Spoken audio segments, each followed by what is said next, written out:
అందరికీ good morning. ఈ రోజు టెట్ న్యూ షెడ్యూల్ వచ్చింది. ఈ రోజు నుంచి నువ్వు ప్లాన్ చేసినట్లయితే క్రమంగా 85 రోజుల సమయం మన దగ్గర ఉంది.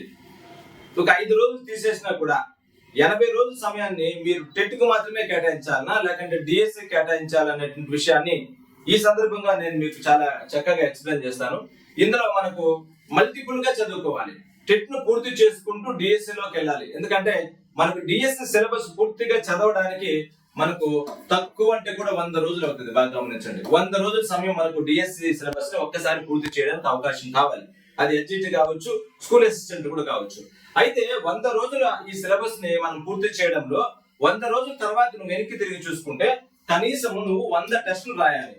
ఈ 100 టెస్టులు రాసినప్పుడు మాత్రమే, ఇందులో నుంచి నువ్వు కనీసం 20 వీక్లీ గ్రాండ్ టెస్టులు రాసినప్పుడు మాత్రమే 4 సార్లు నుంచి 5 సార్లు రివిజన్ చేస్తూ చదివితే మాత్రమే ఇది నీ మనసులో రెండవ భాగమైనటువంటి ఉపచేతనంలో ఉండడానికి అవకాశం ఉంటుంది.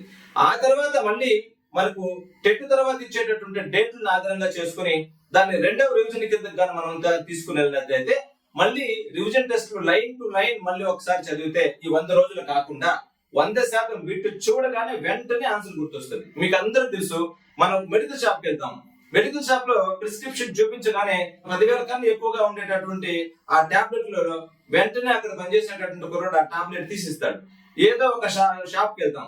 ఆ షాప్కి వెళ్ళగానే కొన్ని వేల వస్తువులు ఉంటాయి. మనం పలానా వస్తువు ఎక్కడుంది అన్నప్పుడు మనం వెంటనే అతను రెస్పాండ్ అవుతాడు. ఎలా సాధ్యమవుతుందంటే ఒక పని గురించి ఎక్కువ ఆలోచించడం, ఆ పని గురించే మాట్లాడడం, అదే చేయడం వంటివి మనం చేస్తూ ఉన్నప్పుడు మనం మెదడు దానిపైన ఎక్కువ కాన్సన్ట్రేట్ చేస్తుంది. ఇదంతా వైఖరికి సంబంధించిన అంశంగా గుర్తించి ఈ ప్లాన్ ఆఫ్ యాక్షన్ మనం చేసుకోవాలి. మరి టెట్ లోకి వచ్చినట్లయితే దీంట్లో ఉండేటువంటి అంశాలు, అందులో ఉండేటటువంటి సిలబస్ పైన ఒక పూర్తి అవగాహన చేసుకొని మీకు రెండో విషయాల్లోకి వస్తాను. మొదటిగా మిత్రులారా, 100 రోజుల సమయం నాకు ఇచ్చినట్లయితే ఆఫ్లైన్ లో అద్భుతమైనటువంటి రోజు డైలీ టెస్ట్, రోజు వీక్లీ గ్రాండ్ టెస్టులతో 100% మీకు సిలబస్ పూర్తి చేసేటటువంటి బాధ్యత నాది. ప్రతి రోజు మీరు నాతో మాట్లాడతారు. నాతో మాట్లాడినప్పుడు నీ మార్కులు ఎంత, నీ ర్యాంక్ ఎంత, నీ పరిస్థితి ఏంది, నువ్వు 50 మార్కులు 40 మార్కులు కూడా ఎందుకు తెచ్చుకోలేకపోతున్నావు, ఇలా తెచ్చుకోకపోతే ఏం చేయాలి అనేటువంటి విషయాన్ని నేను నీకు అందిస్తాను. కనీసం 5 నుంచి 6 సార్లు సిలబస్ నేను చదివిస్తాను. అందుకే దానికోసమే ప్రత్యేకంగా అమ్మాయిల కోసం రెసిడెన్షియల్ క్యాంపస్ ఒక దాన్ని మనం తీసుకుంటున్నాం. ఇందులో ఖచ్చితంగా మనం ఇక్కడే హాస్టల్ ఉంటుంది, ఇక్కడే అన్ని రకాల సౌకర్యాలు కల్పిస్తారు. బయట వచ్చే అవకాశం ఉండనే ఉండదు. అంటే ఇక్కడ మనకు 100 రోజులు ప్లాన్ ఆఫ్ యాక్షన్ చేసినప్పుడు ఇందులో ఉదయం నుంచి సాయంత్రం 11 వరకు మనకు ప్లాన్ ఆఫ్ యాక్షన్ అనేది చేయడం జరుగుతుంది క్లాసులతో పాటు. సాయంత్రం పూట కూడా మీకు ఒక మంచి డౌట్లు వచ్చినప్పుడు మంచి మెంటార్షిప్ అనేది అక్కడ ఇవ్వడం జరుగుతుంది. మిమ్మల్ని ఏ రోజుకి ఆ రోజు మోటివేట్ చేసుకోవడం జరుగుతుంది. కేవలం తక్కువ సీట్లు మాత్రమే అక్కడ ఇస్తాం. ఎందుకంటే అక్కడ ఎంతవరకు పడతారో అంతవరకు అది సాధ్యమవుతుంది. రిమైనింగ్ వాళ్ళందరూ మన ఇన్స్టిట్యూట్ లో ఉండడానికి ఛాన్స్ ఎక్కువ ఉంది. ఇది ప్రతి ఒక్కరు ఉపయోగించుకోండి. రాలేని వాళ్ళు, నేను ఇక్కడ రాలేని సార్ పరిస్థితులు బాలేవు అనేటటువంటి వాళ్ళు ఈ అవకాశంలో కూడా ఉపయోగించుకో. 20 సంవత్సరాల ముందు నోటిఫికేషన్ వచ్చింది. తిరుపతి శ్రీ ప్రజ్ఞ స్టడీస్ యాప్ డౌన్లోడ్ చేసుకుంటే అందులో ఇక్కడ ఉండేటటువంటి వీడియోలు, ఇక్కడ ఉండేటటువంటి పీడిఎఫ్ నోట్స్లు, ఇక్కడ ఉండేటటువంటి డైలీ టెస్ట్లు, ఇక్కడ ఉండేటటువంటి వీక్లీ గ్రాండ్ టెస్ట్లు అక్కడ ఉన్నాయి. దానికోసం మీరు న్యూ మెంటర్షిప్ బ్యాచ్ అనేది ఒకటి ఉంటది. ఈ న్యూ మెంటర్షిప్ బ్యాచ్ లోకి వెళ్ళినట్లయితే అందులో ఈ సౌకర్యాలు అన్ని ఉంటాయి. చాలా చక్కగా మీరు ఉపయోగించుకోవడానికి అయితే అవకాశం ఉంటది. ప్రతి టెస్ట్ రాయండి. మరి కొత్తగా మనకు షెడ్యూల్ వచ్చింది. ఫీజు చెల్లించేటటువంటి ఆ డేట్ ని ఇంతకు ముందు మనకు అనౌన్స్ చేసుకోవడం జరిగింది. దాన్ని ఆగస్టు 3 వరకు దాన్ని పెంచారు. ఆగస్టు 3లోనే మనకి ఎగ్జామ్ ఉన్నారు ఇంతకు ముందు. ఇప్పుడు అది పూర్తిగా మారిపోయింది, మీకు అందరికి తెలిసిందే. మనం ఆన్లైన్ దరఖాస్తులు ఆగస్టు 3 వరకు చేసుకుంటాం. ఎందుకంటే అక్కడ ఫీజు కట్టి చేసుకుంటాం. మ్యాథ్ టెస్ట్ 19 నుంచి అందుబాటులోకి ఉంటాయి. అదైతే ఇబ్బంది లేదు. పరీక్షలు చాలా జాగ్రత్తగా గుర్తుపెట్టుకోండి.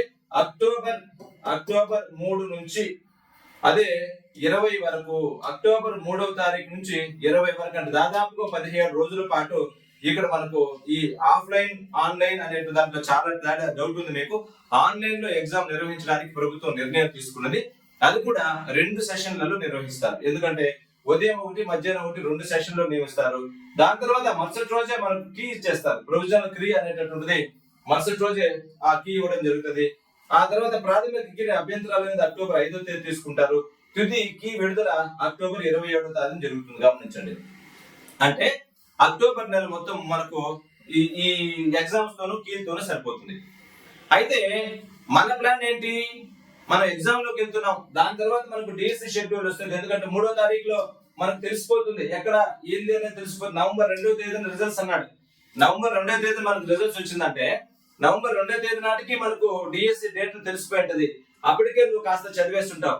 ఇప్పుడున్న అవకాశంలో మీరు చేయాల్సింది ఏంది, ఫస్ట్ ఏ సబ్జెక్టుల పైన మనం కాన్సన్ట్రేట్ చేస్తే ఎక్కువ మార్కులు తెచ్చుకోవడం టెట్ లో అవకాశం ఉందో చాలా జాగ్రత్తగా గమనించండి. అందులో కీలకమైన సబ్జెక్టులు మీకు కొన్ని నేను చెప్తాను, ఆ సబ్జెక్టుల పైన కొద్దిగా మీరు కాన్సన్ట్రేట్ చేయండి. అందులో మొదటిది సైకాలజీ.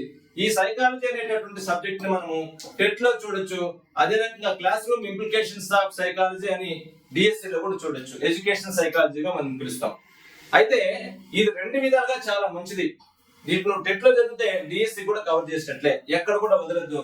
దీంట్లో కాకపోతే మనకు ఈ డిఎస్సి లో మనకు 3 యూనిట్లు స్కూల్ అసిస్టెంట్ ఉంటే 4 యూనిట్లు ఎస్జిటికి ఉంటాయి. పెరుగుదల వికాసము, వైయక్తిక భేదాలు పరిజ్ఞ, మూర్తిమత్వము, అభ్యసనం అనేది మాత్రమే మనకు డిఎస్సికి ఉంటాయి. మిగతా అన్ని మనకు టెట్ లోనే ఉంటాయి. అయితే ఇబ్బంది పడాల్సిన అవసరం లేదు. దీనిపైన కొద్దిగా కాన్సన్ట్రేట్ చేయండి. సైకాలజీని బాగా నేర్చుకుంటే చాలు. ఆ తర్వాత తెలుగు పైన ఎక్కువ కాన్సన్ట్రేట్ చేయాలి. ఎందుకంటే తెలుగు మెథడాలజీ తెలుగు అనేది మనకు టెట్ ఉంటుంది, డిఎస్సి కూడా ఉంటుంది కాబట్టి దానిపైన కాన్సన్ట్రేట్ చేయండి. అదే రకంగా ఇంగ్లీష్ కూడా ఇది టెట్ ఉంటుంది, డిఎస్సి ఉంటుంది. చాలా బాగా కాన్సన్ట్రేట్ చేయాలి ఇంగ్లీష్, ఎందుకంటే మీకు 2 రకాలుగా ఉపయోగపడే సబ్జెక్టులు ఈ రెండు కూడా. ఆ తర్వాత మ్యాథ్స్ మీరు కానీ చూస్తే ఈ రెండింటికి ఉపయోగపడతాయి. కాబట్టి దీనిపైన నువ్వు ఎక్కువ కాన్సన్ట్రేట్ చేయొచ్చు సాధారణంగా. అయితే ఇప్పుడు మనకి 85 రోజులు ఉంది కదా సోషల్ పార్ట్ లో కూడా వచ్చేసాను.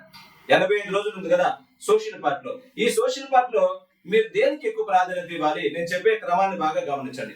సైన్స్ కి వస్తే ఇక్కడ గమనించండి, సైన్స్ కి వస్తే సోషల్ స్టడీస్ కి వస్తే ఫస్ట్ దేనికి నువ్వు ప్రాధాన్యత ఇవ్వాలి. సైన్స్ లో ఫస్ట్ ప్రాధాన్యత బయాలజీకి ఇవ్వండి. అదే ఇక్కడ జియోగ్రఫీకి ఇవ్వండి, హిస్టరీకి ఇవ్వండి. ఈ రెండు చాలా కీలకం. ఎందుకు, నేను టెట్ లో ఉండి డిఎస్సి లో కీలకమైన పాత్ర పోషిస్తాయి. అదే రకంగా మీకు ఈ బయాలజీ తర్వాత ఫిజిక్స్ చదవడానికి ట్రై చేయండి. ఆ తర్వాత కెమిస్ట్రీ చదవడానికి అవకాశం ఇవ్వండి. ఈ పక్క అయితే సివిక్స్ చదవడానికి అవకాశం ఇవ్వండి. ఆ తర్వాత ఎకనామిక్స్ చదవడానికి అవకాశం ఇవ్వండి. ఈ 4 సబ్జెక్టులు ఇప్పుడు మీరు చదవకపోయినా నష్టం అయితే లేదు, గమనించండి. జస్ట్ ఇవన్నీ కదా, సైకాలజీ, తెలుగు, ఇంగ్లీష్, మ్యాథ్స్ పక్కా చదవండి. ఆ తర్వాత నేను సోషల్ సైన్స్ పార్ట్ కూడా చదువుతాను సార్ అంటే ఈ బయాలజీ, జాగ్రఫీ, హిస్టరీ పైన ఎక్కువ కాన్సన్ట్రేట్ చేయండి. ఆ తర్వాతనే దీనిలోకి రండి. ఖచ్చితంగా ప్రతిరోజు 1 గంట అయినా కరెంట్ అఫైర్స్ చదవాలి. ఇది పక్కా. ఒకేసారి నేర్చుకోవాలి అనే ఆలోచనలో కరెంట్ అఫైర్స్ నుంచి తీసేయండి. మీరు ఖచ్చితంగా ప్రతిరోజు 1 గంట సేపు అయినా కరెంట్ అఫైర్స్ చదవాలి. ఎందుకంటే మనకు 6 నెలలు ఇప్పుడు నుంచి ఉండేటటువంటి 6 నెలలు చాలా కీలకం. అప్డేటెడ్ గా నేర్చుకుంటాం. అప్డేటెడ్ గా నేర్చుకున్నప్పుడు మీకు చాలా ఉపయోగం ఉంటుంది. కాబట్టి ఈ కరెంట్ అఫైర్స్ కూడా మీకు చాలా ఉపయోగపడుతుంది. చాలా అప్డేట్స్ చాలా నీట్ గా ఉన్నది మీరు గమనించుకోవాలా. అందులో ఉండేటటువంటి ప్రతి పార్ట్ ను నువ్వు కానీ వివరించుకోగలిగితే నువ్వు సక్సెస్ అవుతావు. ఇబ్బంది అయిన మాటే రాదు మీకు. ఇట్లా నువ్వు ప్లాన్ చేసుకోవాలి. ఆ తర్వాత మనకు విద్యా దృక్పథాలు ఉంది. విద్యా దృక్పథాలు 4 మార్కులకే కాబట్టి దాని ప్రాధాన్యతను బట్టి మనం చూద్దాం.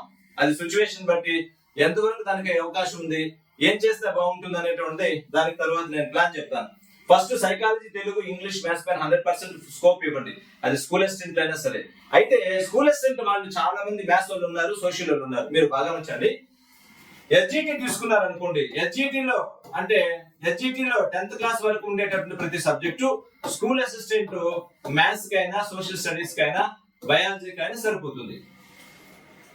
అయితే మీరు జాగ్రత్తగా చూసుకోవాలి. ఇప్పుడు నా దగ్గరకు వచ్చే వాళ్ళకు కూడా నేను చెప్తున్నా, స్కూల్ అసిస్టెంట్లు వస్తే నువ్వు ఎస్జిటి బ్యాచ్ లో కూర్చోవాలి. ఇవన్నీ లైన్ టు లైన్ కవర్ చేసుకోవాలి. కవర్ చేసుకుంటే నువ్వు 100%. ఎందుకంటే నువ్వు సైకాలజీ, తెలుగు, ఇంగ్లీష్ అట్లా చదువుతాం. ఆ తర్వాత మ్యాథ్స్, ఫిజిక్స్, బయాలజీ, కెమిస్ట్రీ చదువుతాం. ఆ తర్వాత హిస్టరీ, ఎకనామీ, పాలిటీ, జాగ్రఫీ చదవడానికి అవకాశం ఉంటుంది. కాబట్టి ఈ ప్లాన్ ఆఫ్ యాక్షన్ లో చాలా జాగ్రత్తలు చేసుకోగలిగితే మీకు అద్భుతంగా పనిచేస్తుంది. మిత్రులారా, ఒకసారి గమనించండి. మీరు ఏ అవకాశం ఉన్నా కూడా ఇక్కడ రావడం 100 రోజులు ఇక్కడ ఉపయోగించుకోవడానికి ట్రై చేయండి. లైన్ టు లైన్ మీకు నేర్పించే ప్రయత్నం చేస్తాము.